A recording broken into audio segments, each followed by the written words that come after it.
Call your sponsor. Call you sponsor. Call you sponsor. Bitch, call your sponsor. Call your. Welcome back to Bitch Call Your Sponsor. My name is Misty. And I'm Sam. Hello, Misty. Sam. Hello. Let's do our primary purpose. Our primary purpose is for Misty and Sam to grow their friendship and maybe help others. Just maybe. Yes. So the topic I brought for us today is higher self. And I was looking it up online, and there's a lot of people equating higher power to higher self in recovery.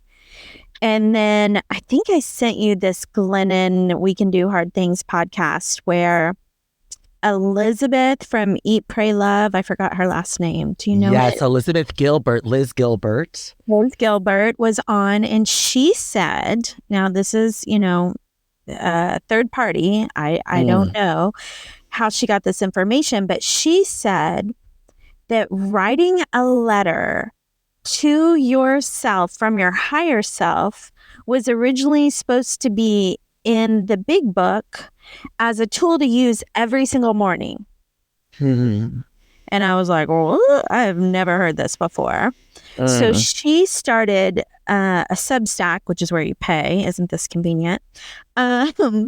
For people to do their love letters, like from their higher selves or from love or higher power or whatever they want to call it.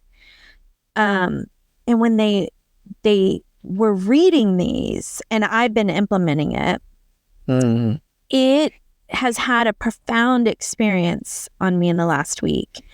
And I've been coming to terms with this higher self for quite a while, where I just feel like, for me, talking to God or higher power felt like talking to the ceiling in my house, bedroom, apartment, wherever I was. It just felt like I was talking up to the ceiling. And as soon as I got closer with this internal family systems and this, inner child and talking to myself on a regular basis and being really kind and having a relationship with my innermost self, I've discovered that talking to my higher self feels like I'm talking to them and then they can go talk to God. But I'm feeling a closer connection. So I'll start there, and I want to hear your thoughts. I'm already welling up. I mean, I think that, like, I don't know where to start.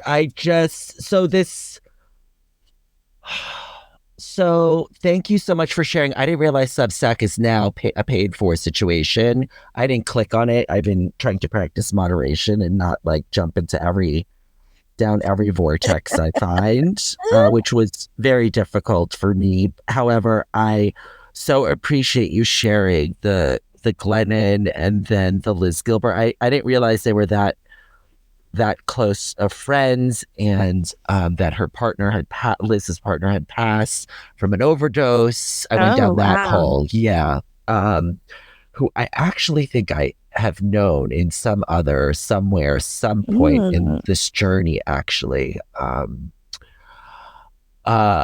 So I had coaches along the way, and Liz has shared in that episode, it's what would love say was the prompt, which I find so beautiful. And it was literally a jaw dropper, because my coaches at one point, which was this married couple that are highly spiritual, not necessarily 12-step based, would always say, what would love do now? And so what would love say? And then hearing Abby's letter was oh my God, wow, I have heard about this two-way prayer. There was a pamphlet someone gave me. There was a thing. I think some people do alternate handwriting. They do the question, then the answer. Lila R. has shared, in several times that she writes the letter, Dear Great Spirit, at night. And then basically what, how, when, should I, could I, all of the questions. And then she literally goes to sleep and then wakes up the next morning and just looks for the answers throughout her day, So I am loving that you have taken pen to paper and have are having experience with this is something that is on my list. And I found myself going to a service commitment yesterday, and I do believe the great reality deep within. I am connected to that loving parent inside, attending to the inner child and all of the family and all of that. What I did find myself doing yesterday, it was fairly new commitment for me. And I found myself marching rigorously to this meeting and looking up at the sky and just being like, help me be a channel, help, and it's literally, I was laughing at myself because that's the old, thinking it's outside of me. Right. But that's the communication that I was practicing. I was in communication. Yes, I get it. It's like, it's from within. And I was just laughing because I'm like, yeah, this is what it looks like right now. I don't need to judge myself. And I know deep down, it's like, this is how I'm being directed to clear that channel. I am, after hearing Abby's letter, I was like really blown away.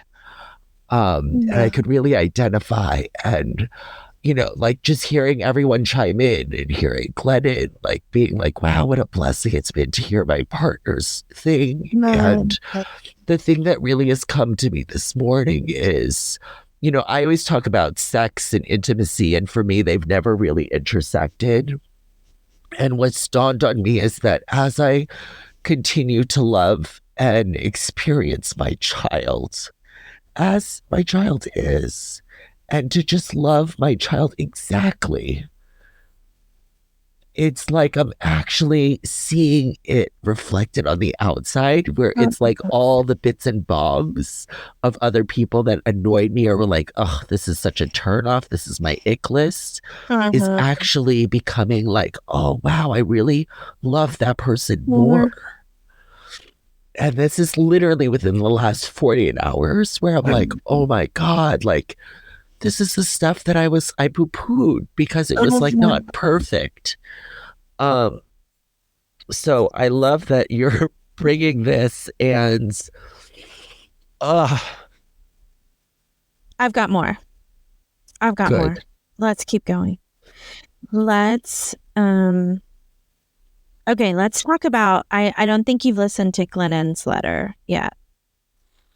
Right? No, was that a different episode? Yeah, it just came out. So that was the next episode. And I'll tell you my experience with that. First, I have to say that many years ago, I had this download of an idea. It was kind of for a movie, but it was for me to convey what was being told to me as the truth of our experience here on Earth. Okay, whatever. But it was the idea of a woman with a pitcher, an empty pitcher, those clear plastic ones, in her hand, and she goes to the ocean and she scoops out a thing of water from the ocean and goes back to her house where there's just tables of empty cups from Goodwill, Tiffany's, champagne glasses, like every single thing in between. And she pours the water, the ocean water, into these cups. And my idea was that then it's like goes into like a cartoon or, Pixar or whatever, that the cups have a relationship with each other and that they decide whether they're like a better cup than this one because that one has a chip, or a better cup than this one because I'm a Tiffany's champagne glass, But really, they're all the water. They're all what's inside. And they all came from this bigger source. They all came from one bigger source. And they're just in these vessels, and they've forgotten that they're the water and that they're all the same. And I feel like, all these NDE, near-death experience podcasts I listen to, they all say like, basically we experience this love and pure joy all as one being, and we wanted to see ourselves in a different way. We wanted to come down here, and like one of them said that Earth is really dense, and it's dense so that we forget who we really are.